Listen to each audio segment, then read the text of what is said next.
Bonjour à tous. Avec la prise de conscience des enjeux environnementaux, les entreprises sont appelées à repenser leurs pratiques marketing pour réduire leur impact écologique.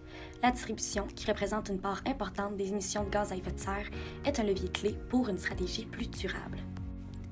Je commence avec le concept de la distribution, qui fait référence à l'ensemble des activités qui permettent de rendre un bien ou un service accessible aux consommateurs.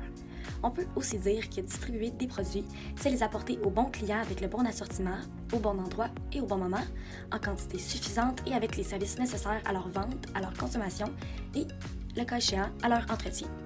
Je poursuis avec le concept de la distribution durable. Donc, il vise à minimiser l'impact environnemental de ces activités, par exemple en optimisant les circuits logistiques, en utilisant des emballages éco-conçus ou encore en utilisant des modes de transport éco-responsables. Attardons-nous maintenant sur une pratique particulière à revoir pour rendre cette activité plus écologique et responsable.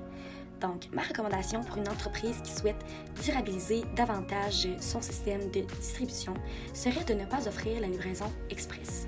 La livraison express, avec ses délais très courts, soulève des enjeux de durabilité importants. En exigeant des entreprises qu'elles multiplient les trajets et utilisent des modes de transport plus rapides, donc plus polluants, comme l'avion, eh bien, cette pratique contribue de manière significative aux émissions de gaz à effet de serre. Selon une analyse de l'ADEME, les circuits courts avec des livraisons moins rapides divisent par 5 les émissions de gaz à effet de serre liées au transport alimentaire. De plus, selon un article réalisé par Purolator en 2022, les clients sont prêts à jouer leur rôle dans la mise en place des chaînes d'approvisionnement durables. Selon leur étude, 53% des clients accepteraient un délai d'expédition pouvant aller jusqu'à une semaine pour soutenir des pratiques durables au sein de la chaîne d'approvisionnement. Beaucoup d'analyses et d'études ont été réalisées au sujet de la livraison express. D'ailleurs, une étude de Voxlog souligne qu'aujourd'hui, tout est livrable en un temps record. Il faut casser cette démarche et revenir sur des fondamentaux avec une fréquence de livraison plus raisonnée. L'expert Nicolas Pelletier recommande de proposer aux consommateurs une option de livraison plus durable, plus propre, avec un délai rallongé.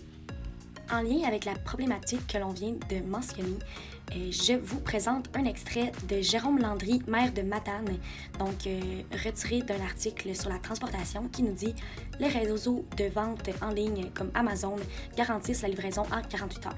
Mais est-on obligé de recevoir ses skis dans 2 jours alors qu'il n'y aura de la neige qu'en décembre? » Je termine avec une statistique de Purolator qui nous dit que 8 Canadiens sur 10 disent que la durabilité est importante ou très importante pour eux, puisqu'ils avaient répondu à la question « À quel point la durabilité est-elle importante pour les 3 à 5 prochaines années? » Merci beaucoup d'avoir écouté ma capsule et je vous souhaite une belle journée.